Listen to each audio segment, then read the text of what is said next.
pour la troisième fois, quand Balaam a ouvert la bouche, Balaam a béni Israël. Parce que Dieu a dit que quand il a béni, il a béni.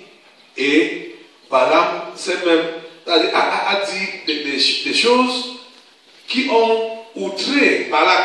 Il dit, mais je t'ai amené ici pour que tu maudisses mon ennemi.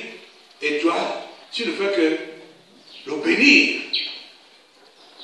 Voilà. L'Éternel t'empêche de recevoir de l'argent, des richesses. Quand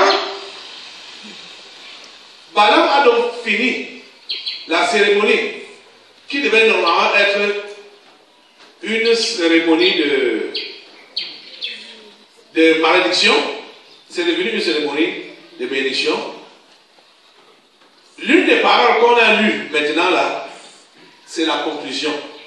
Ça n'avait plus rien à faire avec ce que Balaam était allé faire. Ça n'avait plus rien à faire avec ce pourquoi Balaam l'avait invité.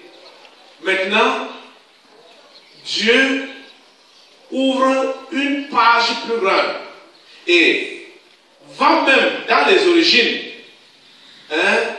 des combats d'Israël, de la mission d'Israël et du dessein ou de la programmation d'Israël après leur sortie d'Égypte.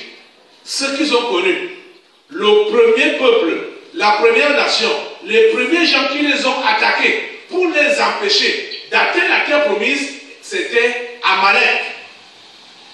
Et la prophétie sort et dit, Amalek est la première des nations, mais un jour il sera détruit. Vous comprenez ça? Qu'est-ce que ça vient chercher là? Ça nous montre que avant Balak, ou avant même les autres peuples qui ne voulaient pas du bien d'Israël, c'est en quelque sorte Amalek qui a ouvert le bal. C'est Amalek qui a été l'initiateur. C'est Amalek qui a été le premier courageux de dire que vous autres, Israéliens, vous autres, ce peuple béni, vous n'allez pas entrer dans la terre promise. Et à cause de cela, parce que tous ceux qui avaient appris l'histoire du peuple d'Israël, même comme Balak, si Balak avait appris, quand vous entendez parler de cette histoire, les peuples de l'époque, c'était regroupé, c'était regroupé, Moyen, Proche-Orient et Nord de l'Afrique là. Ce n'est pas tellement distant. Et quand quelque chose se passait quelque part, tous les gens étaient au courant. Donc, Balak était au courant de ce que tu avais fait en Égypte pour faire sortir Israël, son peuple. Tous les miracles que Dieu a fait là-bas. C'est la raison pour laquelle lui n'a pas voulu oser attaquer Israël par lui-même. C'est-à-dire en prenant son armée pour l'attaquer. Il a donc voulu d'abord l'anéantir spirituellement avant d'avoir le dessus sur lui. Vous comprenez donc que la force n'est pas physique mais spirituelle. Si au niveau du spirituel, tu es vaincu, physiquement tu seras vaincu. Si au niveau du spirituel, tu es vainqueur, spirituellement tu seras, physiquement tu seras vainqueur. Balak avait compris cette leçon-là. C'est pourquoi il a voulu d'abord anéantir Israël spirituellement. Malheureusement, ça n'a pas marché. Parce que le Dieu des esprits et tout chair était au contrôle. Ce Dieu-là dit que quand on forme le complot contre toi, il est au courant. Il voit tout. Il voit tout. Ça ne surprend pas. Toutes les projections maléfiques contre toi, il est au courant. Et c'est pourquoi il dit que toute arme forgée contre toi sera sans effet. Pourquoi? Parce que quand on est en train de fabriquer une arme qui va te détruire, il a déjà vu que l'arme-ci est destinée à détruire tel de mes enfants. Et en même temps, il va préparer l'anti-balle ou l'anti-arme afin de le détruire. Parce qu'il dit même que il y a le fabricant d'armes, il y a également le destructeur. Vous comprenez ça? Il est au courant. Ton Dieu ne sommeille ni ne dort. Ton Dieu ne sommeille ni ne dort. Il sait tout ce qui te concerne. Il est au courant de tout ce qui te concerne. Quand tu te comportes souvent comme si Dieu était allé en congé, comme s'il dormait, comme s'il t'avait abandonné, comme s'il a fermé ses yeux, comme s'il t'a oublié, tu as tort. C'est là que tu permets donc à Amalek de t'abattre. Parce qu'il est toujours à tes trousses. C'est lui qui est le premier courageux. Amalek est la première des nations. Mais un jour, il sera détruit. Pourquoi la première des nations?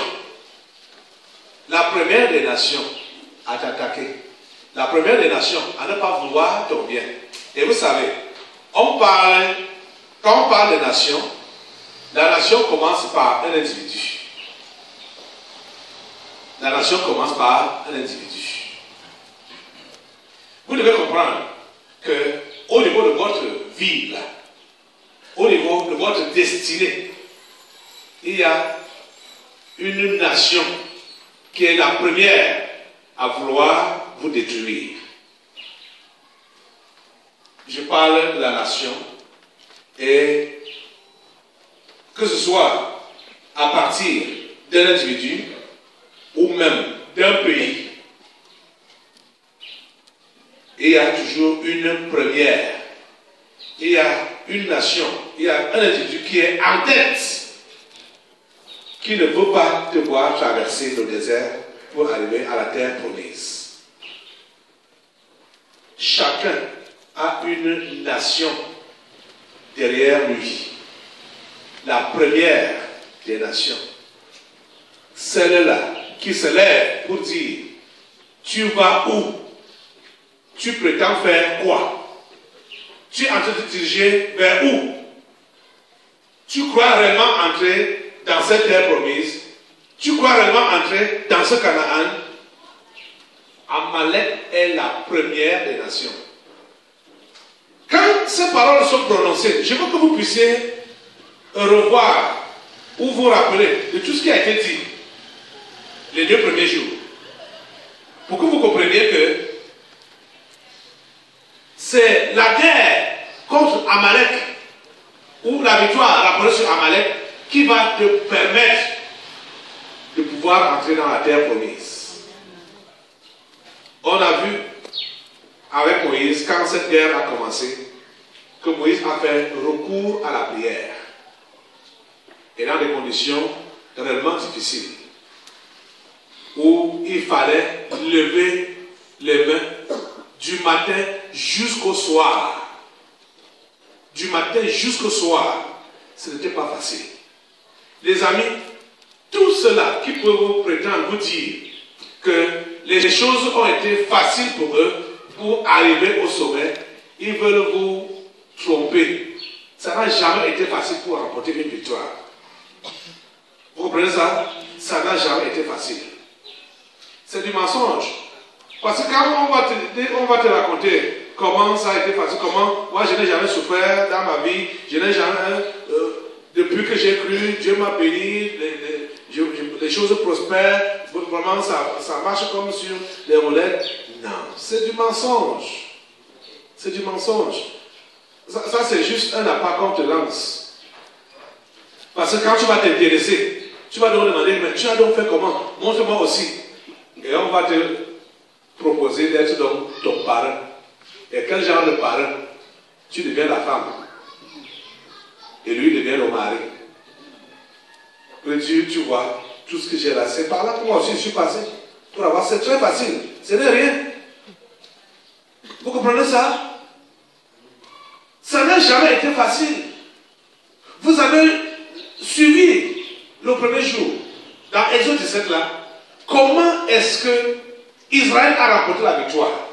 Moïse élevait le bâton de Dieu. Et il arrivait que ses mains se fatiguent. Dès qu'il baisse les bras, c'est Amalek qui est le plus fort. Et dès qu'il relève, il soulève encore ses bras, Israël est le plus fort.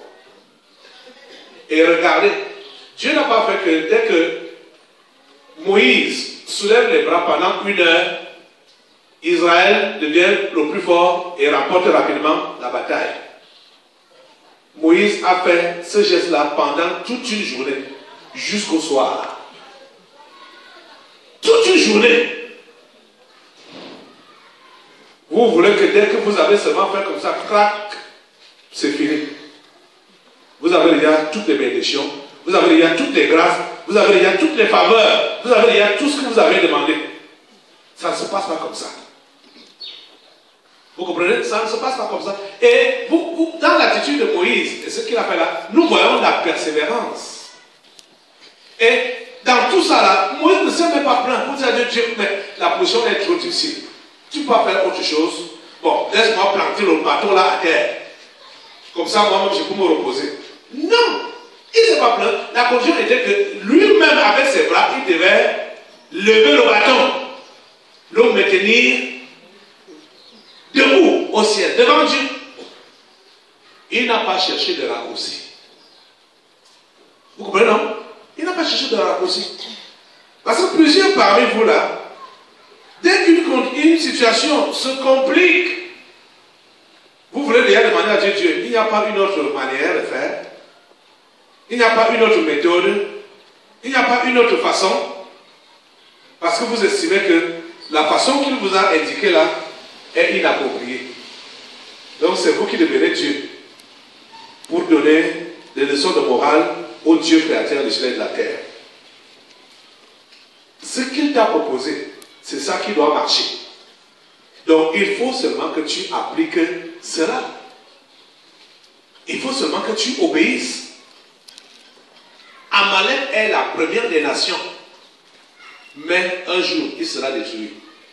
Je te dis aujourd'hui, vous savez que Balaam n'a pas dit ça par lui-même. Regardez. Pourquoi est-ce qu'il parle